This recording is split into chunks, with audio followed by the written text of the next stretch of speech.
خاموش آنسو کی کہانی۔ عائشہ صرف 10 سال کی تھی جب اس کی ماں اس دنیا سے چلی گئی۔ گھر میں خاموشی چھا گئی، جیسے خوشیاں بھی ساتھ ہی دفن ہو گئی ہوں۔ چند ہی مہینوں بعد اس کے والد نے دوسری شادی کر لی۔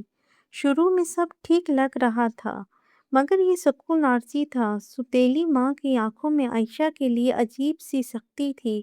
وہ ہر وقت اسے کام میں لگائے رکھتی، کھیلنے، ہنسنے، پڑھنے، سب پر پابندی لگ گئی۔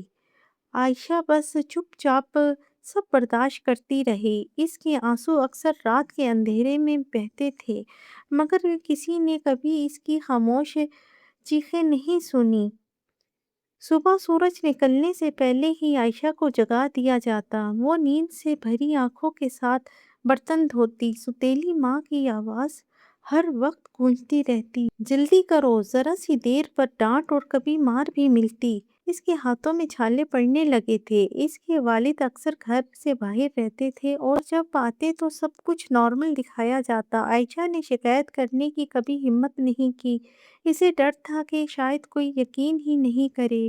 وہ بس خاموشی سے ہر درد سہتی رہی۔ عائشہ کو اسکول جانا بہت پسند تھا۔ کتابیں اس کی سب سے اچھی دوست تھیں، مگر سوتیلی ماں نے اس کا اسکول چھڑوا دیا۔ گھر کے کام سیکھو، یہی تمہارے کام آئیں گے۔ یہ الفاظ اس کے دل پر تیر کی طرح لگے۔ وہ اکثر کھڑکی سے بچوں کو اسکول جاتے دیکھتی۔ اس کی آنکھیں بھر آئیں، مگر آواز نہیں نکلتی۔ وہ دل ہی دل میں اپنے خوابوں کو زندہ رکھتی، رات کو چپکے سے پرانی کتابیں پڑھتی۔ وہ جانتی تھی امید ہی اس کا سہارا ہے۔ گھر کے ہر کونے میں اس کی محنت کی گواہی تھی، مگر اس کے حصے میں کبھی تعریف نہ آئی۔ سوتیلی ماں ہمیشہ اسے کمتر محسوس کرواتی۔ تم کسی کام کی نہیں ہو، یہ جملہ اس کے دل میں گھر کر گیا تھا۔ عائشہ نے خود پر یقین کھونا شروع کر دیا، مگر اب وہ جواب نہ دیتی تھی۔ اس کی خاموشی اس کا دفاع بن چکی تھی۔ وہ جانتی تھی کہ بولنے سے حالات بہتر ہوں گے، سو وہ ہر بات دل میں دفن کرتی رہی۔ ایک دن محلے کی ایک آنٹی نے اسے دیکھا۔ اس کے ہاتھوں کے زخم اور آنکھوں کی اداسی سب کچھ کہہ رہی تھی۔ انہوں نے نرمی سے پوچھا، بیٹا سب ٹھیک ہے نا؟ عائشہ نے بس مسکرا دیا، مگر آنسو چھپ نہ سکے۔ آنٹی کو شک ہونے لگا کہ کچھ غلط ہے۔ انہوں نے عائشہ کے والد سے بات کرنے کا سوچا۔ پہلی بار کسی نے اس کے درد کو محسوس کیا تھا۔ عائشہ کے دل میں ایک چھوٹی سی امید جاگی، شاید اب کچھ بدل جائے گا، شاید اس کی خاموشی سنی جائے۔ آنٹی نے ایک دن عائشہ کے والد سے ملاقات کی۔ انہوں نے احتیاط سے بات شروع کی۔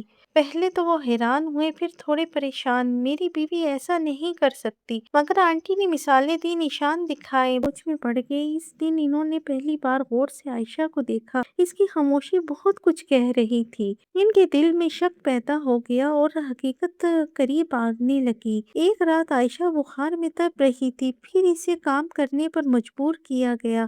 وہ بے ہوش ہو کر گر پڑی۔ اس کے والد نے یہ منظر خود دیکھا۔ ان کا دل ہل گیا۔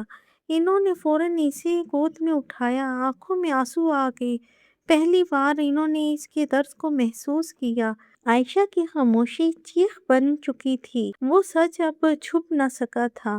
والد نے سوتیلی ماں سے سختی سے سوال کیا۔ وہ پہلے انکار کرتی رہی، مگر حقیقت کے آگے جھوٹ نہ ٹھہر سکا۔ گھر کا ماحول بدل گیا۔ عائشہ کو پہلی بار سکون ملا۔ اس کے زخموں پر مرہم رکھا گیا۔ والد کو اپنی غلطی کا احساس ہوا۔ انہوں نے عائشہ سے معافی مانگی۔ یہ لمحہ اس کے لیے بہت قیمتی تھا۔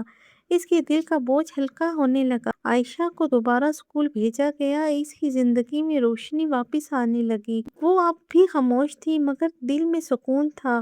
اساتذہ نے اس کی صلاحیت کو پہچانا۔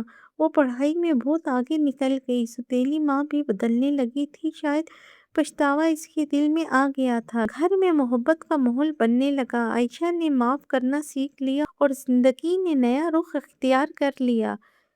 سالوں بعد عائشہ ایک کامیاب لڑکی بن چکی تھی۔ اس کی کہانی دوسروں کے لیے مثال بن گئی۔ اس نے ثابت کیا کہ صبر کبھی ضائع نہیں جاتا۔ اس کے آنسو اس کی طاقت بن گئے۔ وہ اب دوسروں کی مدد کرتی تھی، خاص طور پر ان بچوں کی جو ظلم سہتے ہیں۔ اس کی مسکراہٹ میں ایک گہری کہانی چھپی تھی۔ خاموشی نے آخرکار سچ کو جتوا دیا اور عائشہ نے اپنی زندگی خود سنوار لی۔ یہی تھی خاموش آنسوں کی حقیقت۔